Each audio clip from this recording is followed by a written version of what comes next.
મસા અને ફિશર વાળા દર્દીઓએ શું ન ખાવું જોઈએ? તો તેની માટે સૌથી પહેલા તળેલો ખોરાક ન ખાવો જોઈએ, જેમ કે બટેટા વડા, ભજીયા વગેરે જેવા તળેલા ખોરાક ન ખાવો જોઈએ. એમાં પણ હોટલમાં તો બિલકુલ ન ખાવો જોઈએ, કારણ કે હોટલમાં એકને એક તેલનો ઉપયોગ વારંવાર થતો હોય છે, જેથી તમારું પાચન બગડે છે અને તમારું પિત્ત અને ગરમી વધે છે, જેથી તમને મસા અને ફિશરમાં તકલીફ થાય છે, તમારો બદકોષ વધે છે, કબજિયાત વધે છે.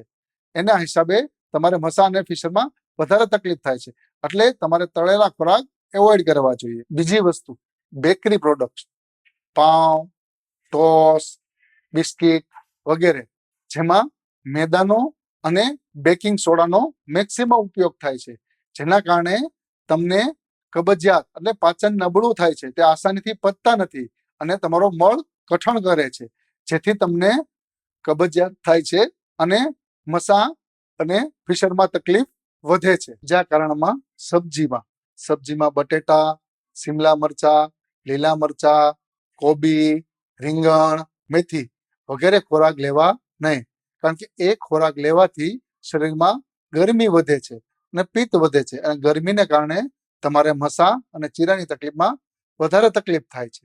આ સિવાય ચોથું કારણ વ્યસન, કે જેમાં માવા, તમાકુ, સિગરેટ જે પણ ખાવાથી શરીરનું પાચન અને લીવર બગડે છે.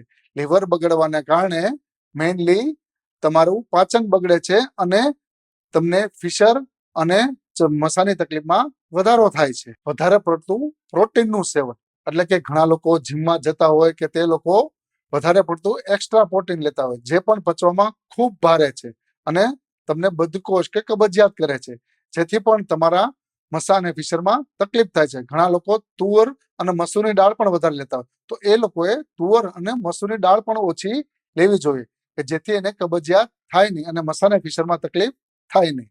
બીજું એક કારણ પણ એ છે કે ફૂડ પેકેટ અને પડીકા પેકેટ આ ખાવામાં, આમાં પ્રચુર માત્રામાં પ્રિઝર્વેટિવ અને કેમિકલ્સ હોય છે, જે ખૂબ જ પ્રમાણમાં પેટની અને શરીરની ગરમી પણ વધારે છે અને તમારું પાચન પણ બગાડે છે, અને જે પચવામાં ખૂબ ભારે હોય છે, કારણ કે પ્રિઝર્વેટિવ હોય છે એટલે વાસી ખોરાક હોય છે, એટલે ઘણા સમયથી પડેલો હોય છે. જે તમે ખાવ છો તે પચવામાં તમને બદકોષ એટલે કે કબજિયાત પ્રચુર માત્રામાં કરે છે અને તમને મસા અને ફિશરની તકલીફમાં વધારો થાય છે. એક બીજા કારણમાં વાસી ખોરાક, એટલે કે ફ્રીજમાં રાખેલો ખોરાક, અથવા તમે સવારે રાંધેલો બપોરે રાંધેલો રાતે કે રાતે રાંધેલો સવારે, વાસી ખોરાક ખાવાથી તમારું પાચન બગડે, કારણ કે તે ખોરાક વાસી હોય છે એટલે તે પચવામાં ભારે હોય છે, જે તમને કબજિયાત પણ કરે છે અને કબજિયાતના હિસાબે મસા અને ફિશરની તકલીફમાં પણ વધારો થાય છે. જે લોકોને મસા અને ફિશરની તકલીફ હોય એ લોકોએ દહીં બિલકુલ બંધ કરવું જોઈએ. આ પણ એક કારણ છે, દહીં ખાવાથી પણ તમને મસા અને ફિશરમાં તકલીફ થાય છે. એ લોકોએ ઘરની બનાવેલી મોળી તાજી છાશ લેવી જોઈએ, જેથી તમને મસા અને ફિશરમાં ફાયદો પણ થાય છે. એટલે એ લોકોએ દહીં બિલકુલ બંધ કરવું જોઈએ. મસા અને ફિશરમાં બીજું એક મેઇન કારણ છે અતિ પ્રમાણમાં માંસાહાર, નોનવેજ.